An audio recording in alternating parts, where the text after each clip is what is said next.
আলোচনা সভা কক্ষ বিশিষ্ট পার্লামেন্ট কক্ষের গঠন। এই আলোচনা সভার সম্মানিত সভাপতি আমাদের সকলের শ্রদ্ধেয় আমাদের স্বাধীনতা যুদ্ধের অন্যতম নেতা এবং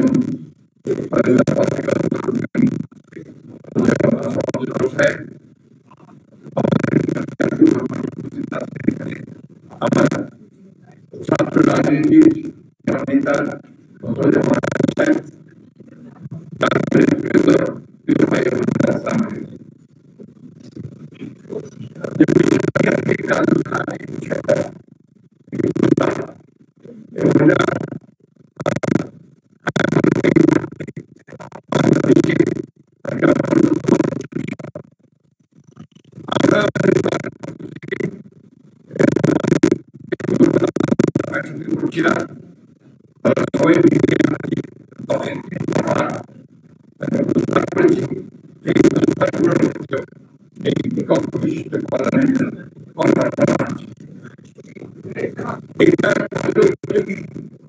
উপযোগী নয় সে বিষয়ে এই যে আলোচনার অবতারণা করা হয়েছে এবং এটাকে যে আপনার জনগণের সামনে আনা হয়েছে এটা আমরা আগে থেকেই চেষ্টা করেছি এটা নিয়ে কথা হোক, এটা নিয়ে আলোচনা হোক এবং একটা সরকারের কাছে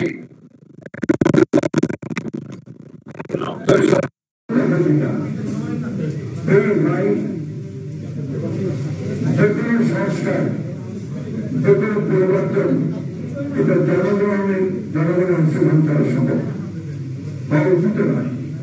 যে কারণে আমরা বারবার করে এসেছি সবার আগে যেন দরকার সেটা হচ্ছে যে আমরা যে দাবি করেছিলাম যে সরকারকে পদত্যাগ করে ইলেকশন কমিশনকে ভেঙে দিয়ে নতুন করে আবার নির্বাচনের ব্যবস্থা করা। তো ইতিমধ্যেই সরকারের পতন হয়েছে, পার্লামেন্ট ভেঙে দেওয়া হয়েছে এবং একটি ওঠেন গভর্নমেন্ট অন্তর্বর্তীকালীন সরকার তারা দায়িত্ব নিয়েছেন এই রাষ্ট্রকে আপাতত পরিচালনা করবার এবং নির্বাচনের ব্যবস্থা করবার জন্য। আমি যেটা বিশ্বাস করি, দল যেটা বিশ্বাস করে হচ্ছে এই ধরনের মেজর প্রবলেমগুলো অর্থাৎ পরিবর্তনগুলো মৌলিক যে পরিবর্তন আসবে সেই পরিবর্তনগুলো পার্লামেন্ট যেটাই করি না আমরা সেটা কখনোই জনগণের মতামত করা সম্ভব নয়। তার জন্য একমাত্র জায়গা হচ্ছে পার্লামেন্ট। সুতরাং পার্লামেন্ট নির্বাচন করতে হবে, সেটা যেন একেবারে দ্রুত অবাধ সুষ্ঠুভাবে হয় সেই জন্য আমরা বলেছি যে একটা নিরপেক্ষ সরকারের অধীনে সে নির্বাচন হতে হবে এবং নিরপেক্ষ অবাধ নির্বাচন হতে হবে। এখন নিরপেক্ষ সরকার আছে, আমরা সমস্যা কি ভেঙে দেওয়া হয়েছে নির্বাচন কমিশন। এই নির্বাচন কমিশনকে গঠন করতে হবে নতুন করে নিরপেক্ষতার সঙ্গে এবং এই নির্বাচন করার জন্য একে নিরপেক্ষ করার জন্য জনগণের কাছে গ্রহণযোগ্য হওয়ার জন্য আওয়াজ করার জন্য সমস্ত জনগণের অংশগ্রহণের মধ্যে যারা নির্বাচিত হয় তার জন্য সত্যিকার অর্থেই একটি নিরপেক্ষ সরকার নির্বাচন করা যায়। সেই নির্বাচনের পরেই যারা নির্বাচিত হবেন তারা সিদ্ধান্ত নেবেন যে কোন পরিবর্তন দরকার। এটা কি আপনার কোন পরিবর্তনের দরকার না, আবার নতুন করে লিখতে হবে, অনেকে প্রশ্ন নিয়ে আসছেন আজকে নতুন করে লিখতে হবে নাকি একেবারেই বাতিল করে নতুন সংবিধান আনতে হবে, সেটা সেই পার্লামেন্টই সিদ্ধান্ত নেবেন আরবি। এবং সেই জন্য আমরা বারবার করে যে কথা বলেছি যে আওয়ামী লীগ হাসিনার সরকার তার দীর্ঘ 15-16 বছর ধরে এই দেশের রাজনীতি এবং অর্থনৈতিক যে ক্ষতি করেছে সেটা বেরোজগার চলেছে। নির্বাচন ব্যবস্থা বলতে কিছু নেই, গণতন্ত্রের ব্যবস্থা বলতে কিছু নেই।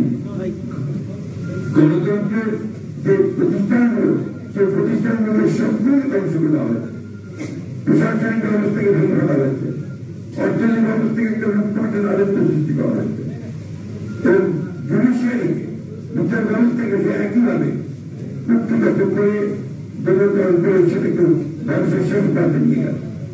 তোরা একটা সুষ্ঠুভাবে নির্বাচন করতে গেলে ন্যূনতম যে পরিবর্তনগুলো দরকার ব্যবস্থা দরকার সেটা নিতে হবে। অর্থাৎ নির্বাচন কমিশন যে পরিবর্তন সংস্কার করা দরকার সেটা করতে হবে, প্রশাসনিক কাঠামো যে পরিবর্তন এবং সংস্কার করা দরকার সেটা করতে হবে, একই সঙ্গে জনসাহিত্য যেটা করা দরকার সেই কর্তব্য করতে হবে করে অবিলম্বে নির্বাচন ব্যবস্থা করতে হবে। আমাদের দুর্ভাগ্য এই দেশের জাতি যে যখনই আমরা একটা সুযোগ পাই, আজকে ছাত্র জনতা তাদের মুখে রক্ত দিয়ে যে সুযোগ তৈরি করে দিয়েছেন আমাদেরকে সামনে এগিয়ে যাওয়ার, আমাদের ব্যবস্থাকে জনগণের একটা অনুকূল ভাবে জনগণ যা চায় সেভাবে নিয়ে আসার, সেটাকে নস্বাত করার জন্য, নষ্ট করে দেওয়ার জন্য ইতিমধ্যেই আপনার কাজ শুরু হচ্ছে। আমি আমার করে যখন দেখি আমাদের অত্যন্ত শিক্ষিত মানুষেরা, সমাজে যাদের অত্যন্ত গুরুত্ব আছে, তারা যখন বিভিন্ন রকম কথা বলে অত্যন্ত বিভ্রান্ত হল। যারা দায়িত্ব পেয়েছেন, এই সরকার যাদেরকে দায়িত্ব দিচ্ছে, তাদের মধ্যে আমাদের বলেন নতুন দল তৈরি করতে হবে, কারণ বিশ্ব তো নামে পাওয়া যায় না। এই একটি আমাকে কে দিয়েছে, উনি এই দায়িত্ব পেলেন কোথায়? তিনি বলবেন নতুন দল তৈরি করতে হবে। তাহলে আমরা কি করে জনগণ ভাবতে যে এরা নিরপেক্ষ কাজ করছে? দ্বিতীয়ত দেখবেন বেশ কিছু সংগঠন, বেশ কিছু গোষ্ঠী তারা ইতিমধ্যে কাজ শুরু করেছেন এই অন্তর্বর্তীকালীন সরকারকে অনির্দিষ্টকালের জন্য রাখা হবে। তারা একেবারেই পরিবর্তন করে দেবে, সমস্ত সংস্কার টস্কার তারাই করে দেবে। তাহলে জনগণের তো দরকার নেই, পার্লামেন্টের দরকার নেই।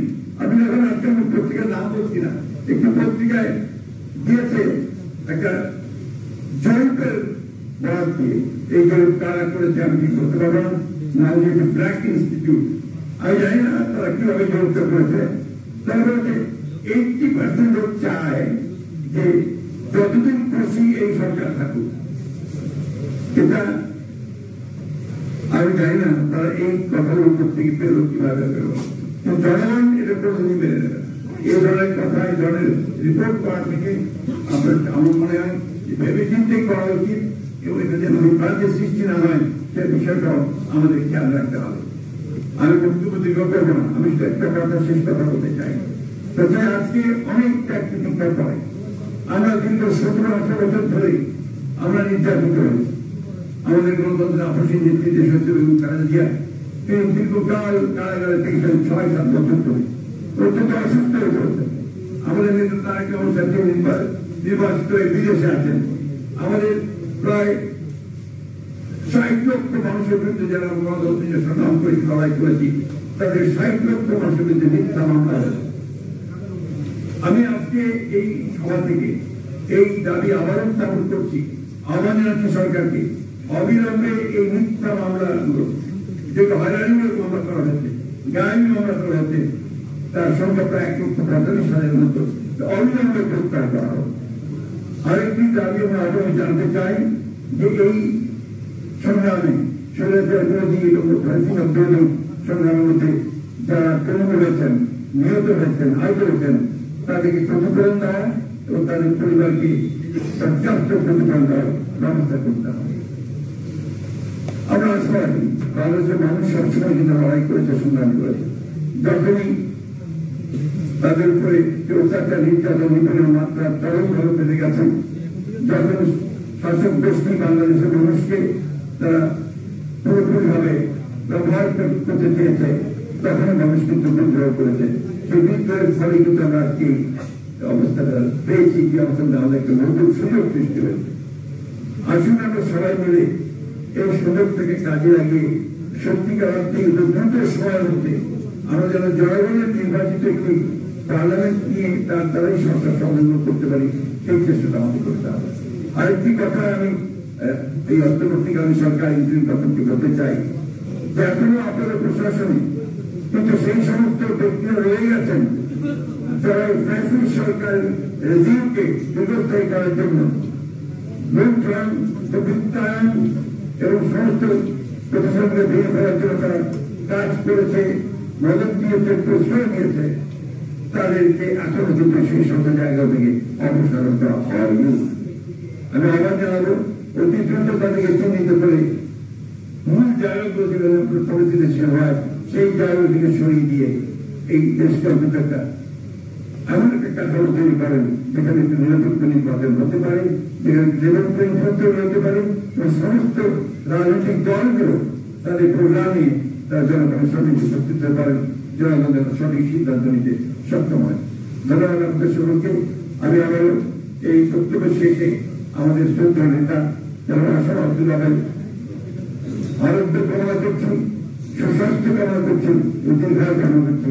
আল্লাহ তাকে আর অনেকদিন কাছে রাখুন, এই যে আল্লাহ তারা কামনা করছি। ধন্যবাদ। প্রিয় বন্ধুরা,